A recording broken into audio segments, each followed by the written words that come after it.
Welcome to the Art of Conversation.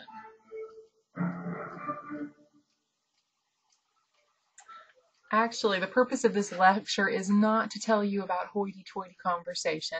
It's about that everyday conversation that you and I take part in and some interesting characteristics about it that pertain to our class as an interpersonal communication class. So let's get started. A few things I want to bring to bear. First of all, some different characteristics of conversation. It's just that everyday talk. When we talk about conversation, I am talking about the talk that you sit there and you have with your friends or with your parents or with other people you know. It's spontaneous in nature. You can plan out what you want to say, but until it actually comes out of your mouth and then the other person responds to you and then you figure out how to respond back, you don't know what's going to happen. So it just happens. It's spontaneous. It creates itself as you go. And as you'll see shortly, it is also structured, which may surprise you. The next type of conversation is pragmatic problem consideration conversation. A long phrase, big old mouthful, but pragmatic, practical. Problem consideration, you're considering a problem conversation. It is when you come together with a group of people to try to figure something out. So if you have a business meeting or if your student organization is trying to plan a fundraiser, you're going to come together and talk about what to do, when it's going to be, all that good kind of stuff. This is a conversation that is, the content portion is important as the relational portion. Coming together, seeing each other face to face, talking about a problem is important relationally, but that information that's being exchanged is also important. This has a little bit more of a structure, and here's what that standard structure looks like. Greetings and small talk. We typically take for granted the, hey, how's it going? Good. How are you doing? Good. Before we move into the business portion. However, this is a satisfying part of conversation, and it's just one of those rules that needs to be followed. If you jump straight into talking about business without saying, hi, how are you first, it's awkward and it's typically just not very socially accepted. Topic introduction and acceptance is the next part. So I introduce a topic. So, honey, I really wanted to talk about our relationship. I'm not really sure if I'm happy with where it's going. And you're met by stony silence. The other person doesn't have to accept the topic of conversation. They can ignore you. They can change the subject. But hopefully they'll accept that topic and you can move on and have that conversation. Step 3 is when you're actually tossing around that ball, talking about whatever the issue is, giving ideas, giving suggestions, working through it. Step 4 is often skipped, but it's important. As we learn in the culture chapter of our book, Americans really don't like ambiguity. We want to know what's going to happen next, when, how, by who. So if you can end a meeting by saying, okay, great. So Grace, you're going to take care of this. Michael, you'll do this, and I'll do this, and we'll meet again next Thursday. Sound good, everybody? Okay, great. That's all that requires step number 4, summarizing what's going to happen next and the next steps. Step 5, formal close is not necessarily so formal. Okay, sounds good. See everybody later. See everybody later. Bye, bye. It's just saying that goodbye. Again, like the greetings and small talk, if you just abruptly end a conversation and walk away without saying bye or telling the other person you'll be right back or something, it's awkward and it's just not very socially acceptable.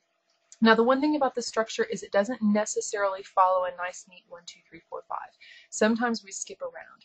Most often, that small talk part, number 1, comes all over the place. We start off with it, we'll talk about a problem for a little while, the conversation will wander off talking about something else, you'll go back to topic again, etc. So it doesn't necessarily go nice, neat, and orderly, but oftentimes we'll weave. I just mentioned those conversational rules. Let's talk about some of those conversational rules. First of all, like many things in communications, it's not written. You don't get a rule book that says, here's how you're supposed to conduct a conversation. I'm kind of doing that for you now, but typically it's not written down. It dictates behavior that's preferred, obligated, or prohibited.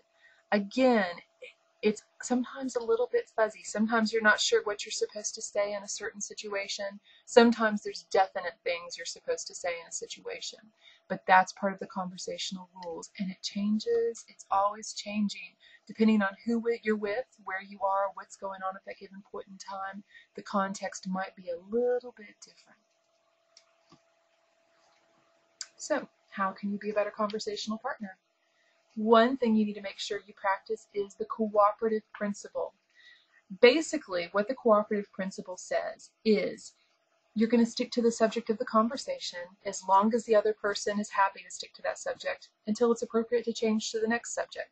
If you follow the basic rules of conversational politeness, stick to the topic, and don't go jumping all over the place, you're going to satisfy the cooperative principle. Finally, there's a few conversational maxims I wanted to talk about. Grice's conversational maxims talk about 4 basic qualities that we want to have in order to satisfy that cooperative principle. And those are, first of all, the quantity maxim. Don't say too much, don't say too little, just say the right amount. And again, that's hard to determine exactly what that right amount is, but you learn through experience and you learn through having lots of conversations. Quality is the truthfulness. Don't say what you think to be false. And if you don't have enough information to say something, don't say it at all. Oh yeah, the library is going to be open until 10:30 tonight, when I'm not really sure if it is or not. That would be violating the quality maxim. The relational maxim, be relevant. If my friend starts talking about baseball, I need to continue talking about baseball as long as it's appropriate. If my friend asks me what time it is, I need to tell them what time it is. I don't need to go off on a tirade about how they should get a watch. That's not relevant and violates the relational maxim. Finally, the manner maxim, just common courtesy. Don't be obscure. Don't be too ambiguous. If somebody asks you a question, give them a straightforward answer that gets from point A to point B as quickly as possible. So these are just basic rules to follow in being a better yourself strong. So how do you make yourself a better conversational partner? First of all, try to make yourself more interesting. If you find yourself struggling for topics of conversation, here are a few topics you might consider talking about. Current events, anything going on around town you could talk about, anything in the news, politics, recent movies. People love to go to movies and talk about movies they've seen. Cultural events that are going on in town. Books. When you're not in school having to read school books all the time, you can actually read real books. Go take a look at the Amazon.com bestseller list and see what everybody else is reading. Favorite class. You're around college students a lot. So ask each other, so what class are you taking? Oh, I heard that was a good teacher. Oh, I heard that was a crummy teacher. Tell me more about that class. Always a good topic of conversation. Recent vacation or trips you might have taken. Hobbies you have. If you don't have a hobby, get one. They're fun. Ask the other person questions. People like to talk about themselves, and that's always a nice way of keeping the conversation going.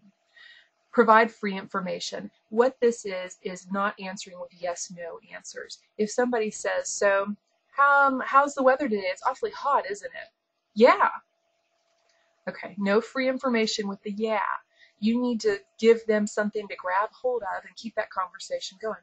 Wow, it's really hot today, isn't it? Yeah, it is, but I heard we were going to have a little cold front come through later this week. Oh, really? That's nice. That's free information that helps keep the conversation going. I think of it as like scaling a cliff. You have a straight wall, you have little crags and crannies and nooks you can grab hold of and keep climbing. If it's just a slick, straight surface, no free information, you can't go anywhere. Practice turn taking. You should not be doing all the talking. I say a little, you say a little, we go back and forth. If you find yourself talking too much, shut up for a little while, ask them some questions, and give them a time to talk as well. Maintain conversational coherence, stick to one subject for a little while, and practice basic conversational politeness.